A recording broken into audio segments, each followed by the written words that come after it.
Hello and welcome to the Engerati studio live at the European Utility Week in Barcelona. My name is Sophia and I'm joined by Iuliana Calin, Director of Smart Grid Canada. Hello Iuliana, how are you? Hello, I'm excellent. Brilliant. Happy to be here. Brilliant, we're happy to have you. So Iuliana, in your own word, could you please tell me how you would define the new energy consumer? The new energy consumer is active consumer, wants access to information, wants to be able to control any energy decisions he or she can make from the actually iPhone, from the tablet, from all the electronic devices. Doesn't have a lot of time, it's really busy.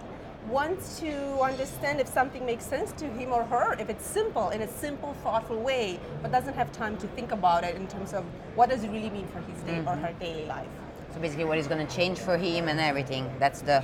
Yes, like any new solutions that we provide to consumers, they'd like to get engaged. They want to take action because there's a lot of information about climate change. There's a lot of information about energy savings, but they want it to be made in such a way that it's simple and it doesn't take a lot of their time. Okay, so we spoke before about the difference between retail consumer and commercial consumer. Can you give us a little bit of insight on new services for both of them? What I see the commercial consumer, it makes sense. It's a business. They wanted to see cost effectiveness. They want to see value. They want to see efficiencies. So if we look at a service that addresses these particular needs, they want to see a partnership with another company that makes they pay for that, and the services have to be easy for them. But the consumer, the retail consumer is it's going through a bit of a revolution. I've seen in North America, and I think that actually applies all over the world, because you have technology companies, you have Google, you have Airbnb, you have all these companies sort of revolutionizing the way you actually address the consumer needs, and they wanted to see that from the energy market as well. And we've done some work on that end, but I think there's more room to be sort of a okay, understood. So I know that you surveyed Canadians about how they were perceiving innovation. Can Yes. you tell us a little bit more? So at Smart Grid Canada, which is a national industry association, we've been talking to Canadians over the past 5 years. We do the largest national survey of what Canadians think of smart grid, of renewable energy, of solar, of smart home services, connected services, demand response. And what we learned from them is that they don't really care what smart grid is. It's too technical. They don't really understand the concept of demand response. Again, that's a lingo that the utility industry uses. What they like is they like the idea of the renewable energy. They like solar. They think solar is great. And when it's going to come down and it will be cheap enough, they want to have it on their houses. They want it to be independent from the grid, but they want it to be connected to the grid when they need it, when there's a big outage. So it's a bit of a tricky situation for a utility to play. So did you learn any lesson that we could apply to the European utilities?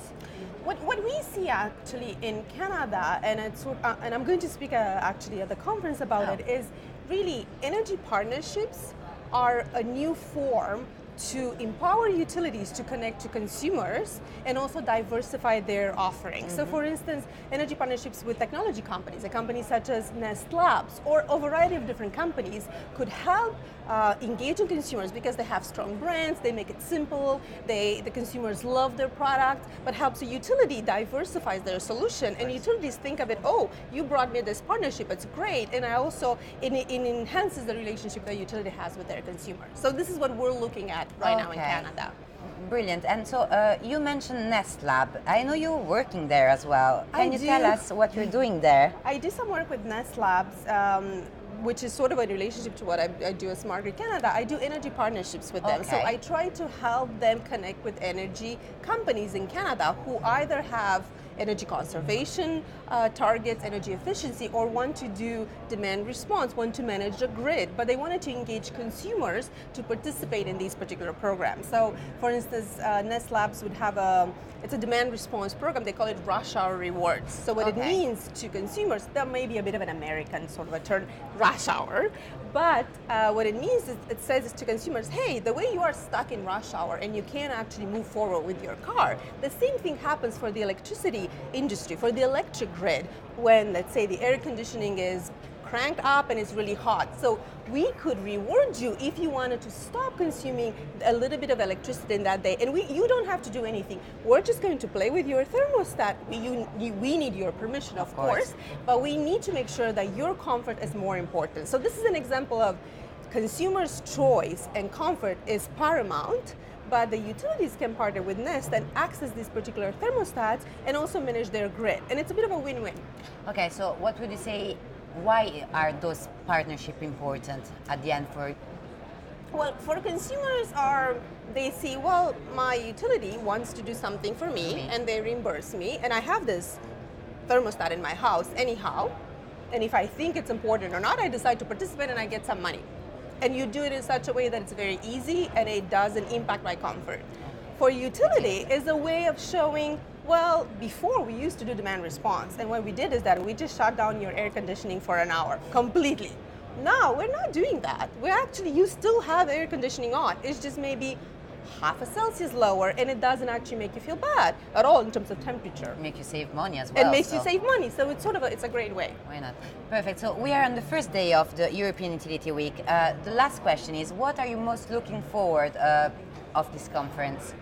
I would like to learn about what is happening in Europe, to connect with more utilities here, gas and electric, and to see what areas of collaboration are between Canada and Europe, especially because now we do have a trade agreement that has been signed. Exactly. Yes. Well, I'm sure this is the right place for you to find a new utility and learn a little bit more about Europe. We're coming to the end of our interview. Thank you very much, Iuliana, for joining us. Thank you very much. It was a pleasure. Thank you. And for you who's watching us, feel free to tune in our Engerati YouTube channel. Goodbye. Thank you.